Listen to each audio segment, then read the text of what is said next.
My name is Riva Zmajoki. I'm a writer and author of fiction and not fiction, non-fiction. My mic is probably too far off. Anyway, I was doing a segment about me, and I realized that I talked about me, but I never talked about me being a writer directly. And that will be a rambling. That will be a rambling that will go on, but I will talk about it. Me as a writer, I wrote my first song, my poem. You will excuse me if I constantly correct myself when I say song, because in Croatian we have just one word for song and poem, and in my mind it's hard to divide into. It's just a habit the language brings up on you. So I wrote my first poem.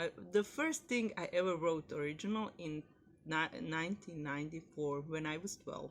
It was about a rainbow. Suitable, but it was just about the rainbow.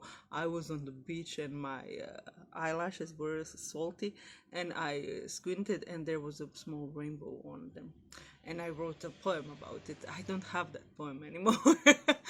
I don't know if it's for the best, but since between 2000 and 2000, it's such a habit. 1994, such a long time ago, and 1998 I wrote only poems. And in 1998, I sat on the class of typing in my high school for secretaries, and I got an idea and I started a story, my first ever story. I had the ideas for stories before, but this was the first one that I felt it will be long, like it could be a novel. And I on the class, instead of doing my exercises like FFJJ, I wrote a beginning of my novel that I published this year. I finally finished it, and it's called Uplift, Star Vestige, and starts off our sci-fi universe. And I started that, I wrote only half of a page, and it took me from 1998 to 2008 to finish that first draft. And I finished it in 2008, like in a rush, like, oh, only 10 years have passed. Because I was pregnant, and it was like, oh, who knows how much time for writing will I have after I give birth. And I was, of course, right. Didn't have any time to write for 2 years. So after 1998, I wrote stories, short stories, and I tried to persist. And poems. I still wrote poems. I still write poems. So 2002 came, and I began my independent life. My then future, now ex-husband, and I had some time on my hands, and I was like, oh, I can begin to write regularly. I will take on an hour in the evening, and I will write each day. And I did. And I finished my first ever draft about People on the Sand, which was a shameless homage to Frank Herbert's Dune. But that's how sci-fi works. All sci-fi works are built upon shoulders of giants. We all take inspiration one from another. It's just the way genre is. So I'm still about yet to finish that novel. I was hoping to do it last year, but maybe next year. We'll see how busy I get. And after that, I started to finish first drafts quicker.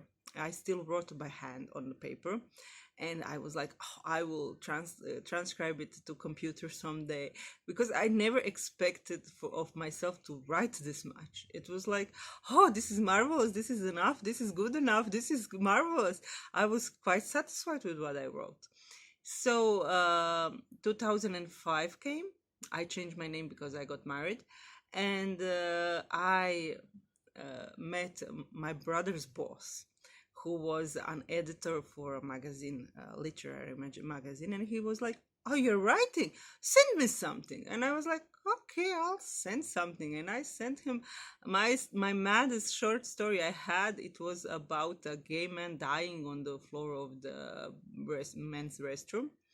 And he was so thrilled with my writing that he published it, despite this being Croatia and that being a very gay story where he ended up talking to God and God telling him, "It's all right, you're all right. It's nothing. There's nothing wrong with you." It was a marvelous story, and I was quite happy to start off my writing career with a gay story. It was just, yes, yes, you should know I will do that. And since 2005, I've been publishing short stories in various Croatian magazines, about 3 to 4 a year. That's a lot for our circumstances. And in Croatia, this market is not that large, and rarely anyone pays you to write. It's a privilege to be published. So I was privileged to be published in magazines. Um, and between 2005 and 2008, I continued to publish short stories and to write my first drafts, which I at the time thought of as novels, because at the time I had no idea how to make them better. It was like, they're grand, they're interesting, I think this is good enough, and people who read me were like, no, no, no, this is not our style, no, we're not interested. No, I did send out my manuscripts, but I was refused left and right, which is okay in the long run. But I wasn't the person who would sit around and wait for a response and a rejection. I just kept on writing because I love writing, if you haven't picked up on that already. So 2008 came, and I became pregnant, and then there was a pause till 2011, because for me, having a child was very, really mad. And I admire so much women who can have a child, have a job, and function as normal human beings. Maybe I'm just bad at being a woman. No, I know I'm bad at being a woman, but it's just so freaking hard. Rewarding, but hard. And it doesn't go well with writing and with having your peace of mind to recollect and to plan out what will you write in the evening. And 2011 came, and Jack Harkness appeared on my screen, and I was like, he was so handsome. After I realized he was gay, he wasn't handsome before I realized he was gay. That was a strange occurrence, because before I realized that he was gay, I was like, why are everyone treating this guy as like he's devilishly handsome? And I landed in the best possible episode, Captain Jack Harkness, where he meets his alter, the man he's impersonating. And I was like, why are everyone treating this guy like he's handsome? He looks like a bit strange. It's not like all that. And then he kissed the guy, and I was like, a gay guy. And when I skewed my view like this, and he suddenly became the handsomest man alive. And when I Googled him and discovered that he was gay, there's nothing better for a married woman than for a man to be gay. You can worship him without shame. There's nothing nothing skewed about it. It's just plain and simple adoration of aesthetics, nothing more. And I was so fortunate that I landed just in time to watch Children of Earth, the third tortured series in live, like it happened. And when it ended, I was so, it was sad, but I wasn't still so affected, Trust me, this relates to my writing a lot.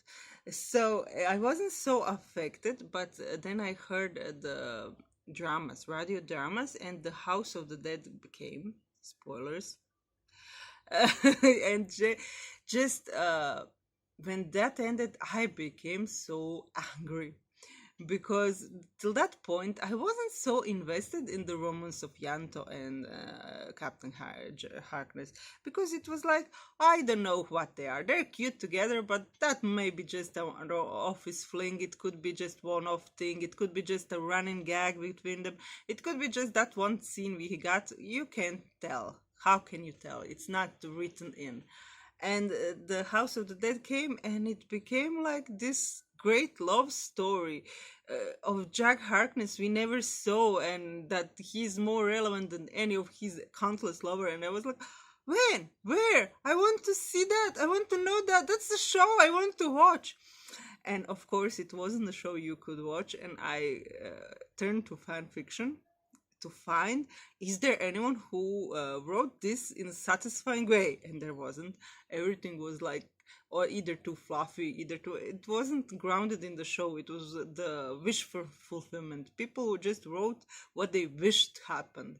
And I was like, no, no, no, I don't want this sugar coated thing. I want the real deal. I want for it to be as it is in the show. And of course, there's no other way to have something that doesn't exist than to make it. And I started to write fan fiction just to release that frustration with unwritten love story of Jack Harkness and Yanto Jones. And I was like, no, my battery will run out. I have to move all of my because I don't want to stop talking and tell all of this all over again. So I was like, let's do this. Russell, you didn't do right by them. I will do what I can to just remove the frustration and to give comfort to all those fans like me who were affected by this story. I will heal them like a good mother hen I am. And how better way to heal queer fans than to write them a good gay romance with everything in it. And I committed to it. I wrote that story for 4 years. It took me 4 years to finish that story, and it finished on 700 pages. It's 700 pages long, and it's the first thing ever I wrote in English. I never wrote in English before. As I mentioned before, I didn't have much English in school, and my English is completely self-taught, more or less. And I would never dare to go and write in English without that impulse, and blame Russell and Jack Harkness, John Bowerman for being that handsome. So I found a beta, a girl to proofread from America to proofread my story, and she did just a marvelous job. We wrote that story every day for 4 years, sometimes just little snippets, something longer. It never was very long chapters, but it was constantly. And at the beginning, she had to remove breads, witches, and breads, witches, and veils from my stories because I would miss. I just didn't know how it was written. I know how it was said, and I would make mistakes. But it didn't take long for the story to become, my writing to become better. And she told me that I was a quick learner. I'm very grateful to her. She went through my puberty years of English writing with me, and in those 4 years we got quite a skilled team. I would give her a chapter, she would give it back to me, and we would publish it the same day. It was marvelous. She was so quick. And when that story ended, of course, I started other ones as I wrote this one, because why not? When I'm already doing it, let's have a ball. And 2015 came. And my first novel was being published in Croatian, The Passage for the Wild. Again, I met a friend who was at Sverakon's organization, and they publish one, you can publish one book at them a year, anytime. So they published my first novel. You can see how it works in Croatia. You meet somebody who knows somebody, and they do you a favor. That's the way the publishing works in Croatia, because market is very small, and people, you can't live off writing. It's not a profession you can pursue in Croatia. It's just a hobby you can have. And I was already at that point wrote so many things that it was disappointing to get to terms with that, because I don't know, I write a lot. I write stories that I like really, and I would love for people to enjoy them, to mean something, all that effort I put in them. So as we worked on my novel to be published in 2014 and 2015, She told me, "Oh, let's play a game. I'll give you a challenge. Write me a short story in English in 500 words, I think it was." I go, "Oh, I couldn't possibly write anything original in English." And she was like, "I just give it a try." Of course, the next day I just gave her the story. And I find it so endearing now that the first story I ever wrote in English originally was a story about Roberto de Avis Mecalero. It was his origin story, how he preys on Isabella. And it was like, oh, this character is so mad and interesting. I don't know, he looks like a villain, but I like him for some reason. And then she was like, yeah, you did that. Now write me one story that is 1,000, I don't know, I think 1,000 words long. And I was like, oh, you're asking too much. And again, I just sat down and write it. And it turned out to be a sequel to that first story of Roberto. It was about Isabella, the woman he was pursuing all his whole life. And it was about their journey through the stars. Even though, did I write that story in Croatian, then translate it, or did I write it in English? I can't remember now. I will have to check. But the second story I wrote in English, it was about Isabella and how she defies Roberto. And after that, she was like, "Okay, that was super, super.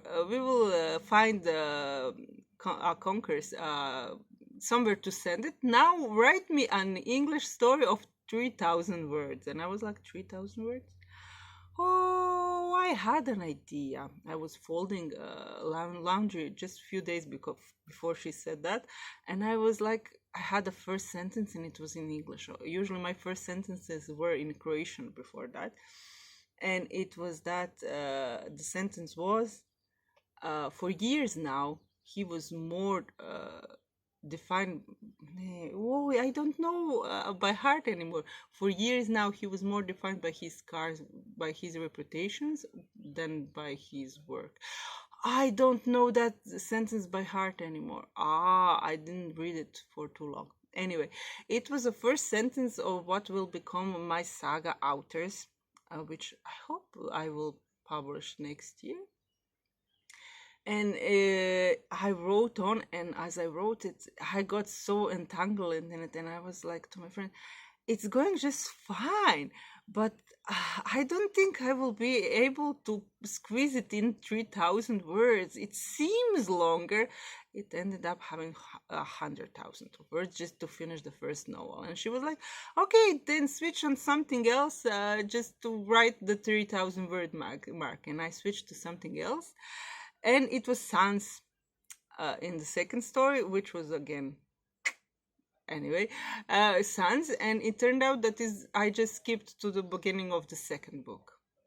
So I couldn't stop writing that saga, and I wrote it for years. It's marvelous. I love that saga about a man who is turned to a woman. Of course, I loved it.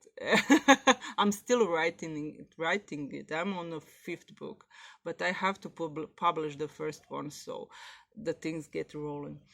So too many details. Where was I? Yes.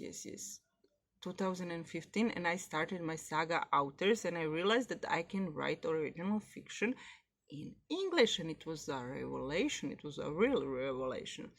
And I spent the 2015 writing the first novel, and I finished it, the first draft, of course. And then I spent 2016 drawing ships and maps and trying to figure out how doors work. And it seems like such a trivial task to think for a whole year just how doors work. But it was useful in the end. It created the whole way of technology and how they move through space.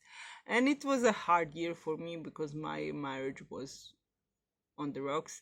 And the drawing brought me comfort, and I was unable to write, so I drew.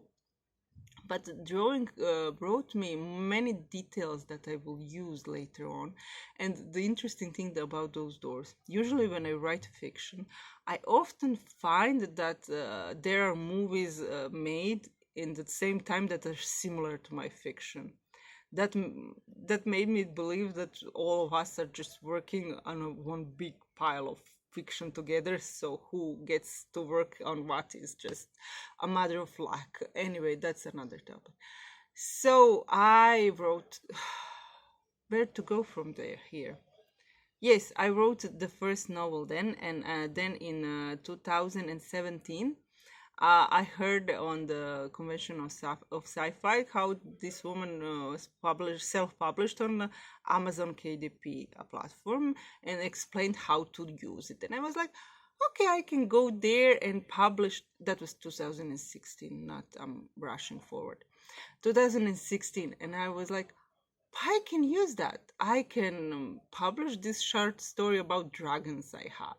Of course, I spent 2 years working on that story about dragons, and it became a 500 pages long novel. And that novel taught me how to make a second draft.